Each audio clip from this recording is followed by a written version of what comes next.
নারী নির্যাতনকারী ধর্ষকদেরকে পশ্চিমবঙ্গ থেকে তাড়াতে হবে। যারা কাটাকে তাড়িয়েছে আপনাদের দায়িত্ব তাদেরকেও তাড়ানো।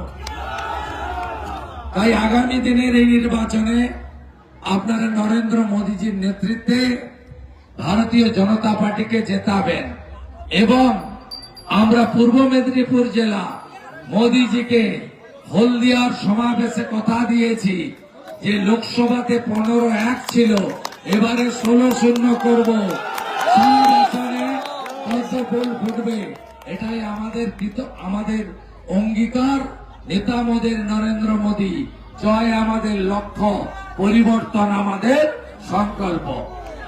আগামী দিনে একটি রাষ্ট্রবাদী সনাতন স্বার্থ রক্ষা করবেন এমন সরকার তৈরি করতে হবে, যে সরকার পেটে ভাত হাতে কাজ মাথায় ছাদ দেবে, যে সরকার মা দুর্গার মূর্তির উপর আক্রমণ হলে কড়া ব্যবস্থা নেবে, যে সরকার মা কালীর মূর্তি ভাঙলে হাত ভেঙে দেবে, যে সরকার রামনবমীতে পাথর ছুড়লে পাথর বাজদের সোজা জেলে নিয়ে লঙ্কার ধোঁয়া নাকে ঢোকাবে, এইরকম সরকার পশ্চিমবঙ্গে চাই।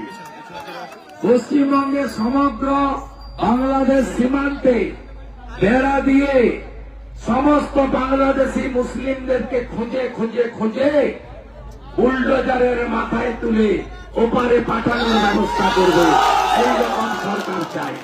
ভারতীয় জনতা পার্টি তার সংকল্পপত্রে বলেছেন চাকরির বয়সের আবেদনের 5 বছর ছাড় পাবেন, ডিএ এবং সপ্তম পে কমিশন চালু হবে, ডিসেম্বরের মধ্যে 6 লক্ষ নিয়োগ হবে, পিএম কিষাণ সম্মান নিধিতে দিল্লির 6,000-এর সঙ্গে বিজেপি 3,000 দিয়ে 9,000 টাকা করে দেবে, সারের কালোবাজারি বন্ধ হবে, 3100 টাকা করে মাঠ থেকে ধান কিনে নিয়ে যাবে বিজেপি সরকার অন্নদাতা কৃষকদের কাছ থেকে, প্রতি বাড়িতে সোলার আলো লাগবে, ইলেকট্রিক বিল দিতে হবে না, জল জীবন মিশনে নলে জল আসবে, পরিশ্রুত পানীয় জল আপনারা পাবেন, বেসরকারি স্কুলে যেতে হবে না, সরকারি স্কুলই বেসরকারি স্কুলের মতো আধুনিকীকরণ হবে, আয়ুষ্মান ভারতের কার্ড চালু হবে, 5 লক্ষ টাকা পর্যন্ত চিকিৎসা ফ্রি পাবে পশ্চিমবঙ্গ গোটা ভারতবর্ষ জুড়ে। আর আমার মা বোনেরা, ধর্ষণ নামক শব্দ থাকবে না, যদি কেউ পাপ কাজ করে সকালে জমা নেব, বিকালে খরচ করব, দুর্গা স্কোয়াড তৈরি হবে, আর সন্দেশখালী আর্যিকর হবে না, পুলিশে রানী রাসমণি মাতঙ্গিনী হাজরার নামে ব্যাটালিয়ান তৈরি করে ধর্ষকদের সোজা করার কাজ আগামী দিনে ভারতীয় জনতা পার্টির সরকার করবে।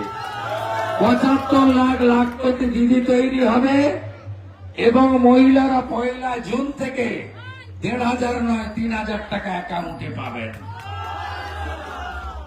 এবং যারা উচ্চ মাধ্যমিকের পরে উচ্চ শিক্ষা নিতে চায় যে বোনেরা, তাদেরকে 50,000 টাকা এককালীন দেওয়া হবে পড়াশোনার জন্য, আর চাকরির পরীক্ষার প্রস্তুতিতে 15,000 টাকা এককালীন বিজেপি সরকার আগামী দিনে দেবে।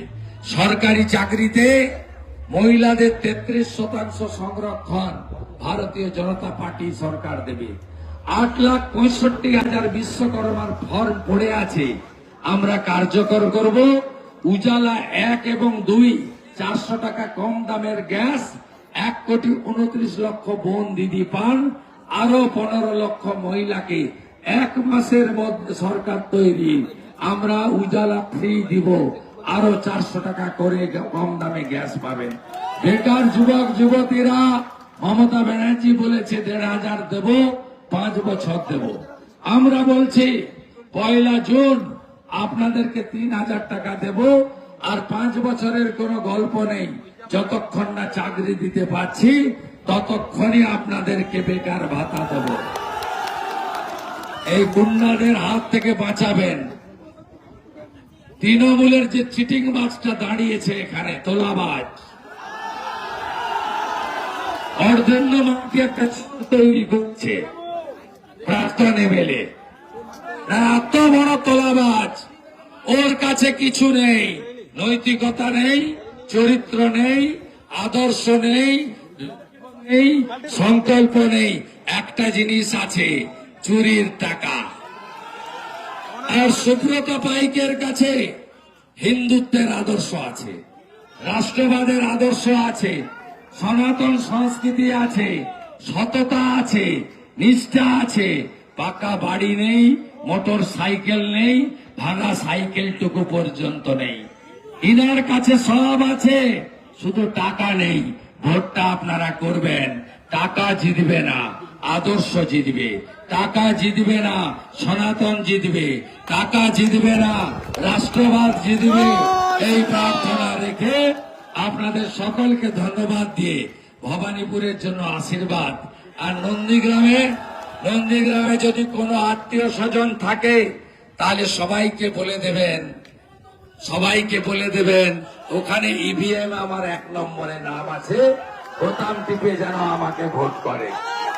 আর সাহেবকে বলবেন এখানেও যেমন সময় দিচ্ছে, সাহেব যেন নিজের এলাকাতেও একটু সময় দেয়। সকালে যদিও করেছে, আমাকে ফোন করেছে, একটা কাঠের ব্রিজ ছিল, ওইখান থেকে ফোন করেছে সাহেব, বলছে ভিডিও কল করুন। আমি বললাম তুমি অডিও কল করো।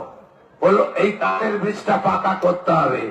আমি বললাম তুমি আমার হয়ে কথা দাও, ভারতীয় জনতা পার্টি সরকার হলে 6 মাসের মধ্যে ওখানকার কাঠের ব্রিজ পাকা হবে। শুধু ওখানকার নয়, কথা দিয়ে গেলাম খেজুরি গাঁথির সঙ্গে সংযোগ স্থাপনের কাজও ভারতীয় জনতা পার্টি করবে। যেটিটা বানিয়েছিল শুভেন্দু অধিকারী, ব্রিজটাও বানাবে শুভেন্দু অধিকারী। ভালো থাকবেন।